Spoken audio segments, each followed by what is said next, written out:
Bonjour à tous et bienvenue dans la cabane livresque. Donc moi c'est Mathilde et je suis très contente d'être là et j'espère pouvoir partager plein de coups de cœur et plein de découvertes livresques avec vous tout au long de l'année. Et voilà, donc j'ai trouvé que la meilleure façon de me présenter, c'était de vous présenter ma sélection coup de cœur 2021. Donc je vais commencer rapidement et je vais commencer en vous présentant les romans. Alors, Le Château des Papayes de Sarah Penny Parker chez Gallimard Jeunesse. C'est son deuxième roman, c'est à partir de 9 ans et son premier c'est Pax le Petit Soldat. Et j'avais vraiment adoré son premier roman, donc je me suis jetée sur celui-ci et j'ai pas été déçue parce que c'est toujours aussi émouvant, toujours aussi joli, c'est toujours une très belle histoire d'amitié. Et là on suit un jeune garçon qui est envoyé en centre aéré pour les grandes vacances parce que ses parents n'ont pas le temps de s'occuper de lui clairement. Sauf que lui, il n'a pas du tout envie d'aller en centre aéré, il a du mal à s'accommoder avec les autres enfants, il a du mal à jouer avec les autres enfants, il se sent un peu différent et un peu bizarre.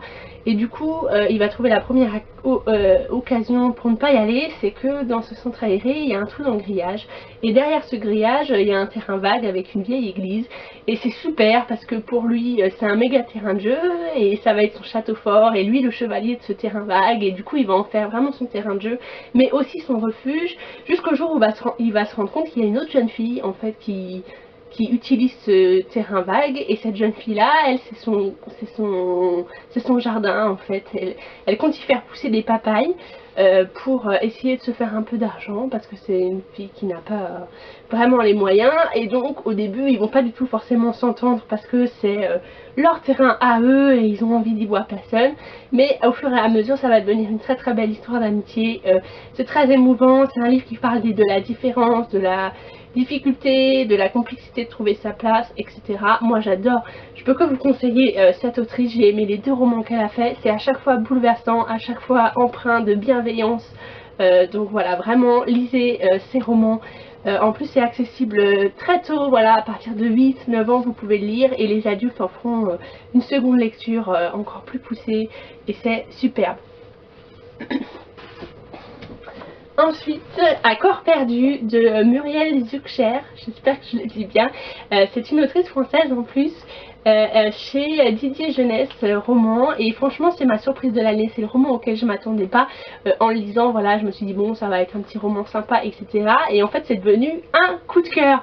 On suit un jeune garçon, Sacha, qui vient de fuir la prison, donc qui est en cavale, on ne sait pas du tout pourquoi, qui est ce jeune garçon, est-ce qu'il est réellement innocent, on ne sait pas, et on va le découvrir en fait au fur et à mesure de la lecture. D'ailleurs on suit trois voies en fait, il y a ce jeune garçon qui fuit, qui est en cavale, et forcément on va en apprendre plus au fur et à mesure des livres, notamment qu'il vit avec son père. Ah, il y a un chat qui vient squatter la vidéo là, juste là. Et en fait on suit une autre jeune fille, voilà, qui est un peu obèse et que depuis son enfance qui fait face à d'horribles au regard des gens, et elle n'arrive pas du tout à se trouver sa place. Et la troisième voie c'est une journaliste, une jeune journaliste qui essaye de trouver sa place en fait dans ce monde, ce métier qui est vraiment pas facile. Et forcément on sait que ces trois protagonistes là à un moment donné ils vont se rencontrer et que leur destin va se retrouver vraiment bouleversé, mais le vôtre aussi.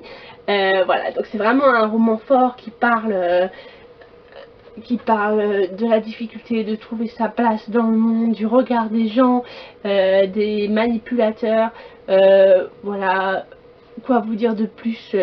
Lisez ce livre pour savoir ce qui va se passer avec ces trois protagonistes là.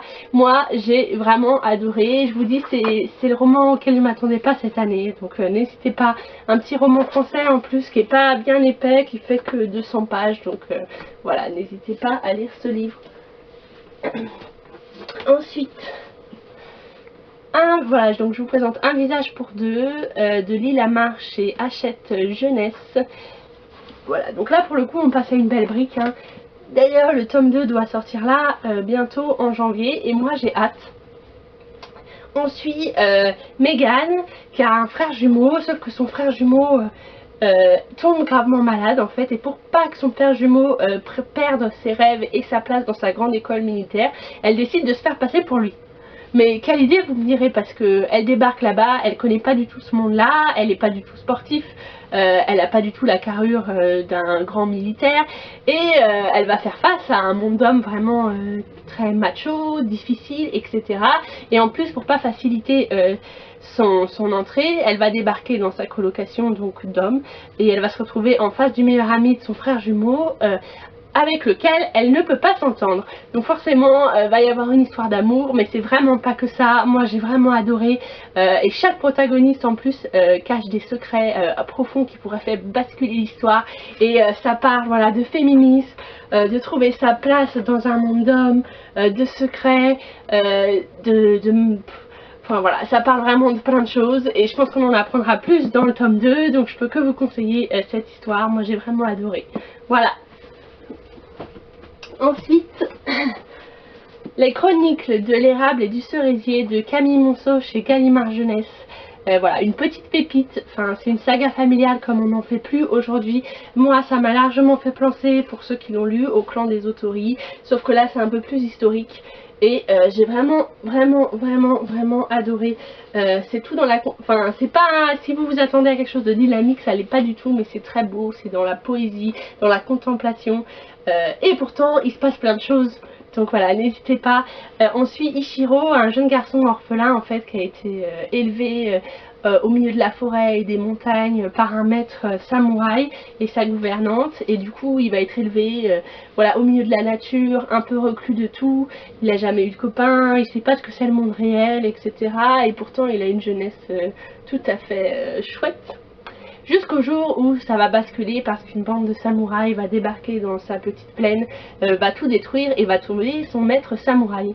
Donc commence pour lui une immense quête pour se trouver d'abord lui-même, pour retrouver et se venger des gens qui ont tué son maître. Mais va pas forcément y avoir que ça, voilà, il va rencontrer plein de gens, il va lui arriver plein de choses, et puis nous-mêmes on va découvrir le Japon de cette époque-là, et on va vouloir savoir ce qui arrive à ce jeune garçon. Enfin moi j'ai vraiment adoré, ça va être en 4 volumes, le tome 2 est déjà sorti d'ailleurs, il est dans ma pile à lire, mes prochaines lectures, mais je peux vraiment que vous le conseiller. Enfin, ça fait longtemps que j'avais pas lu un roman comme ça, je me suis vraiment éclatée. Donc voilà, n'hésitez pas, si jamais ça vous tente, à le lire. Et pour finir, au niveau des romans, mon gros coup de cœur de cette année, c'est Babel Corp. Voilà, d'ailleurs j'ai lu les 2 premiers tomes de Scott Reingen chez Milan. On est un peu entre Phobos et Illuminae, pour ceux qui ne connaissent pas. Donc c'est un roman qui se passe dans l'espace. Et dans ce premier tome-là, on va suivre ce jeune homme, en fait, qui s'est inscrit en fait à cette expédition là, et en fait c'est une expédition pour aller extraire de la matière première sur une planète spatiale, et en fait il s'est inscrit parce que à la clé il y a beaucoup de sous, et sa mère qui est très malade, ça pourrait permettre de la sauver.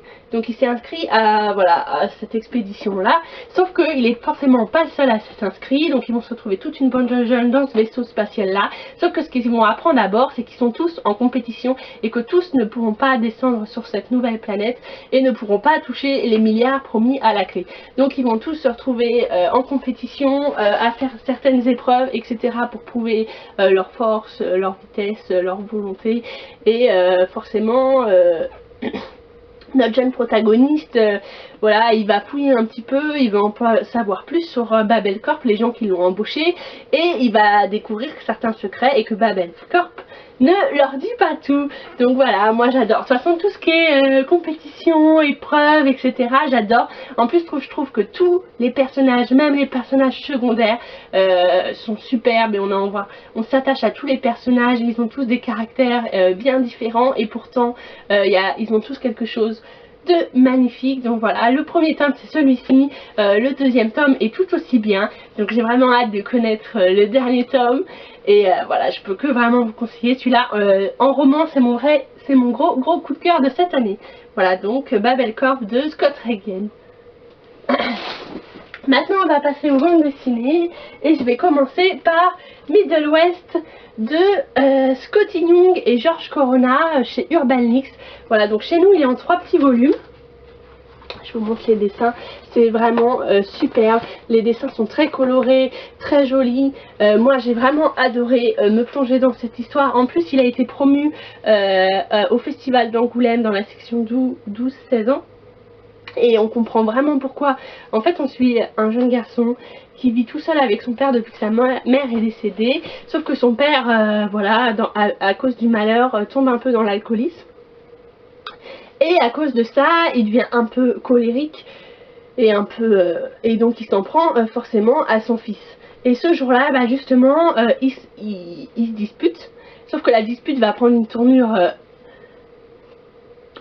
un peu monstrueuse parce que son père va se transformer en tornade. Et cette tornade, malheureusement, va le toucher, lui, et lui transmettre un peu de cette colère. Sauf qu'au début, notre jeune héros, il sait pas ce que c'est, il sait pas ce qu'il doit affronter, donc il fuit. Forcément, il commence par fuir son père, mais sa quête va devenir bien plus que ça parce qu'il va essayer de se soigner et de comprendre le mal qui le ronge.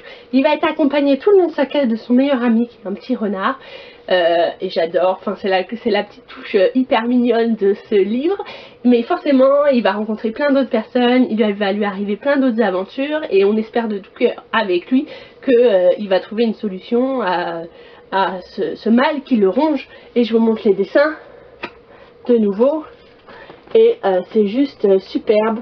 Moi je peux que vous conseiller cette petite saga en 3 tomes. Tout le monde y trouvera son compte, même les lecteurs de manga, même les lecteurs de BD classiques, parce que les dessins, l'histoire est vraiment superbe. On peut lire à 7 ans, on peut lire aussi à 50 ans. D'ailleurs on en fera une autre lecture. Je pense qu'on peut en faire vraiment plusieurs lectures de ce roman-là. C'est un roman qui parle des émotions, de comment on gère ses émotions, de la colère, mais de plein d'autres sentiments qui vont prendre au fil du roman, qui vont prendre le pas sur la première émotion. Donc bref, je peux que vous conseiller ce petit roman que j'adore du fond du cœur. Ensuite, je vais vous présenter Jour de sable, qui est mon gros coup de cœur en bande dessinée de cette année. Voilà, c'est un volume. C'est de Aimé Jong chez Dargo, je crois. Oui, Dargo. Je vous montre les dessins. Enfin, c'est juste sublime. C'est entre dessin et photo. Bref, les dessins sont vraiment... Bon, je vous montre pas trop la fin pour pas vous spoiler, mais c'est juste à couper le souffle. Et c'est tiré d'un fait historique. Ça se passe pendant la Grande Dépression aux États-Unis. Et pendant la Grande Dépression, il y a une petite boucle dans le pays, en fait, qui vit très mal la Grande Dépression et qui s'est même transformée en désert. Et en fait, l'État va envoyer plein de photoreporters pour prendre des photos, pour témoigner de ce qui se passe dans cette région-là des États-Unis et pour essayer d'avoir des fonds en fait pour aider la population qui vit là-bas. Et notamment dans cette bande dessinée-là, on suit un jeune reporter voilà, qui essaie de percer, et justement pour lui aller là-bas, c'est un moyen de percer et de trouver sa voie. Sauf qu'il va vite se rendre compte qu'en fait on lui laisse un cahier des charges lourd et que pour répondre au cahier des charges, il va parfois devoir imposer en fait aux gens, déplacer les gens, déplacer les choses, et donc peut-être un peu mentir, oui ou non. Et en fait il va arriver là-bas et au début il va être très mal vu par la population, mais il va vite en fait se faire des amis, se lier d'amitié avec les gens, et du coup il va vite se poser la question de est-ce que ce qu'il montre c'est réellement la réalité, est-ce que ce qu'il y a derrière le cadre c'est pas ce qu'il y a de plus important. Bref, moi j'adore cette bande dessinée, c'est très émouvant, c'est très fort, les questions qui se posent d'ailleurs sont juste sublimes. Enfin, regardez cette page. Enfin bon, moi j'ai vraiment craqué. En un seul volume chez Dargo. Et à mon avis, vous pourrez être ému par cette bande dessinée là. Enfin, moi je reste éblouie par le travail d'Aimé de Jong. D'ailleurs, j'ai hâte de découvrir sa prochaine bande dessinée, tellement son travail est juste formidable. D'ailleurs, à la fin, il y a un dossier historique pour nous expliquer voilà, vraiment ce qui s'est passé à l'époque et d'où lui vient cette idée là, en fait, cette BD là. Ensuite, je vais vous présenter 2 BD que j'ai pas. Donc vu que c'est pas ma première fois, je vais essayer de vous les afficher ici, mais je promets rien. Donc la deuxième bande dessinée, c'est Le Plongeon de Séverine Vidal chez Grand Angle. Le dessinateur, c'est Pinel Victor. Séverine Vidal, c'est d'ailleurs une autrice qu'on voit beaucoup en jeunesse, mais là, elle a écrit une bande dessinée adulte.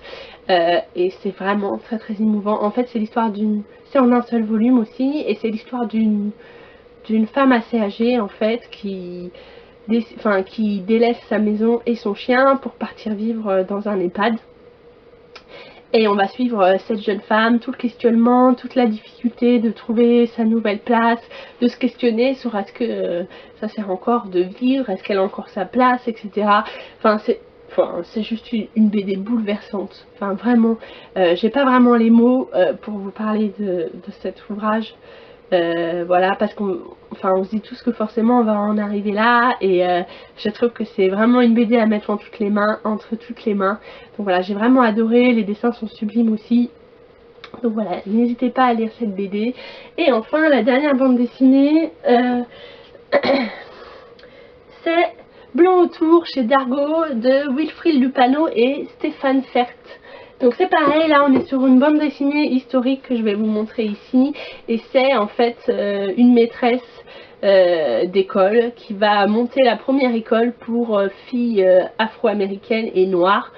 Et c'est juste magnifique, et forcément ça va pas être aussi facile que ça, et ça va pas se passer aussi bien que ça dans la ville où elle va monter cette école. Elle va être très mal perçue, il y a des gens qui vont signer des pétitions contre cette école, etc.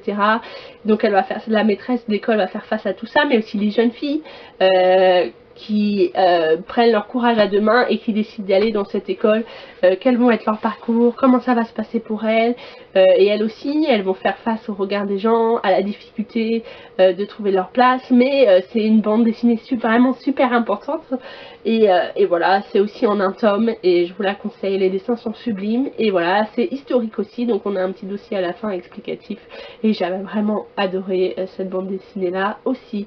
Donc voilà, c'est mon petit bilan 2021, beaucoup de lectures, beaucoup de découvertes. J'espère que vous, ça s'est super bien passé aussi, et que je vous souhaite une bonne année 2022, et j'espère qu'elle vous réserve plein de découvertes livresques aussi, et je vous dis à bientôt dans ma cabane. Voilà, à bientôt.